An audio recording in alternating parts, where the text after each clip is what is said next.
What's up? Bro, what the fuck? What the? Oh, bro. Ah, bro. Chill. Alright, what's up? I'm gonna teach you a new. You good, bro? You good, bro? I'm gonna teach you a new trick today. I just learned this one recently, so that's why I'm doing it. It's fresh in my mind. This one, the only requirement you have to do it this way is with some brakes, preferably brakes that stop you, and not just like slow you down, like actually come to a dead stop. So like the way I would test your brakes is by like holding them down, getting on your bike, leaning back, and making sure that you can tap without your pads slipping. If that's the case, you might need some different pads. You might need to clean off the rim a little bit. I know some people rub like some pop or soda, depending on where you're from, on the rims, and it makes it a little stickier, so that can help too. But this trick is called the ABUBACA. This is like an old school trick. It's opposite of the fufanu. So the fufanu, you do like a tire tap, 180 back in. ABUBACA is hop up, stall, and then hop back into fakie. So to start off, probably want to do it on something small, something that like you can get comfortable with. The motion, not necessarily a quarter right away. So I'm gonna start on this little ledge over here, not this ledge, this bank over here. So something like this.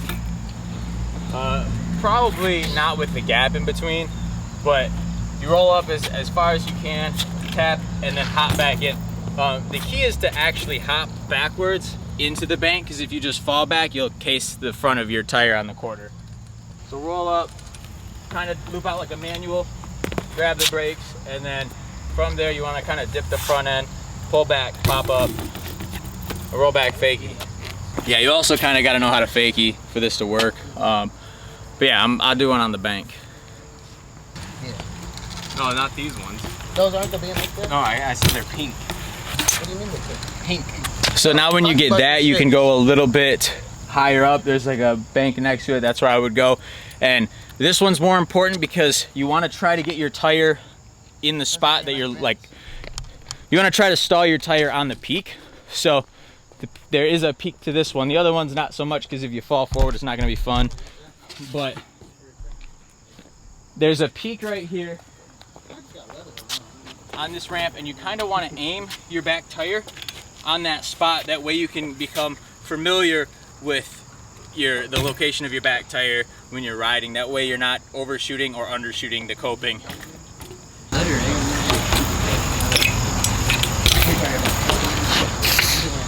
And it's important to make sure you jump back enough to where your front tire doesn't case the peak of the bank or the quarter.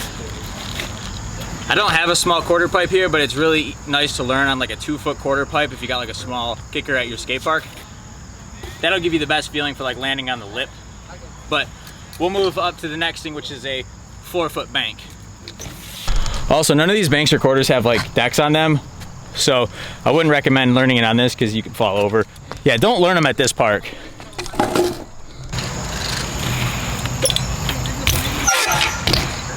So now if you've got them on the banks, if you've got them on the small quarters, when I learned them, I went straight from like a 2-foot kicker to the 4-foot ramp, but I didn't do it with coping. So if you have a box jump with no coping, I think it's a lot easier, because I think that the corner, like ours are metal, but I think the corner of it grips a little bit better than the coping does.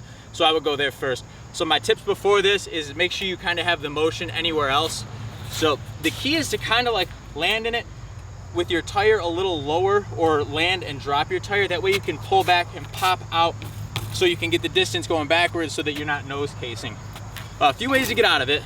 So make sure that you have a deck. This one, there's no deck behind it, so it's just like 1.5 feet of the top, so wouldn't recommend learning it on there. There's 2 ways you can do it. You can go up, stall on the spot with a little bit more forward momentum, so you can get the feel of putting your tire where it needs to be, but then you can just fall forward instead of falling backwards. You just fall onto the deck and take your feet off. That's one way to do it. The other way to do it is to just stall in it and then hop backwards into the quarter. It's only a 4-foot quarter, so that hop backwards, there isn't as likely of a chance that you'll get hurt just like jumping backwards off the bike. Just leave the bike, hold the brakes, leave it locked up there, just hop off and kind of run it out. Running through it real quick before we do one. You're gonna ride up and figure out your speed up here. So that's where that comes into play, is you'll ride up and see how much speed you need just to get your back wheel just to the coping. So it'd be nice to like lock into it and fall forward a few times so you can figure out your speed to get your tire up here. Once you figure that out, you can start to slowly stop leaning forward. So you can do it a few times and lean a little more back every time. So you'll stay lean back, locked on your grips, or locked on your brakes. When you come up here, you're gonna be a little more forward, so you'll use that to pop yourself back in. Now, that's one way to do it. You can also just land really stiff in it and then pop back out. You can do it either way. I do it differently depending on how I land in it. Sometimes I'll drop forward and pull out. Sometimes I'll just lock up and then hop back into it. Make sure you have some good working brakes. Make sure your tires grip the coping or whatever you're doing it on. And yeah, just slowly work your way. If your tire slides down, just ride it out. If your brakes slip, just ride it out, and then you can kind of hop off the back. The biggest thing is to not overshoot it. Undershooting is okay. Overshooting, you land here, there's a chance you could fall backwards into the ramp.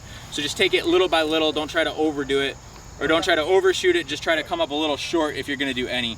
Once you figure out the speed, you'll have it. So just do it. Once you learn it, you'll have it, and you'll figure out your speed for this, and you'll be able to progress up quarters, and it'll all feel the same.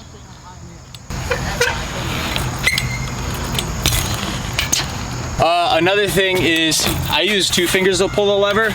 I could probably do it with 1 finger, but I don't really trust that. I feel like it could still slip. So I use 2 fingers and just grip it as hard as I can, because the last thing I want is that tire to slip out. So I'm gonna do another one for you. Get a little close-up shot. I got them.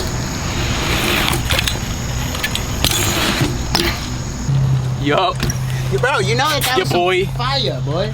All right, so that is how to ABUBACA. Super old school trick, and it's actually like one of my favorites now. You gotta try it because it's probably the most fun trick that I've learned so far. I've done it in a few lines. Check out my Instagram. That's on the screen, also in the description. Yeah, I don't know if I have any extra tips for it. Just like slowly work your way up into it. That way you don't accidentally go too fast. I think the easiest thing to learn it on is like a 4-foot box jump with no coping. I think that's the best place. That's where I learned it. I think it's super easy, and then I took it to the coping, and now I'm gonna try to do it on some taller ramps. It's a little easier with a coaster, I think, but you don't necessarily need a coaster to do one. Just make sure when you land fake, you're backpedaling right away.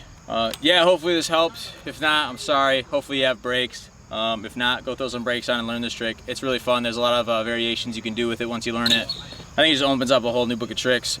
So thanks for watching. Thanks for subscribing. If you haven't subscribed already, please do. If not, anyways, thanks for watching. We will see you next time. No, we won't.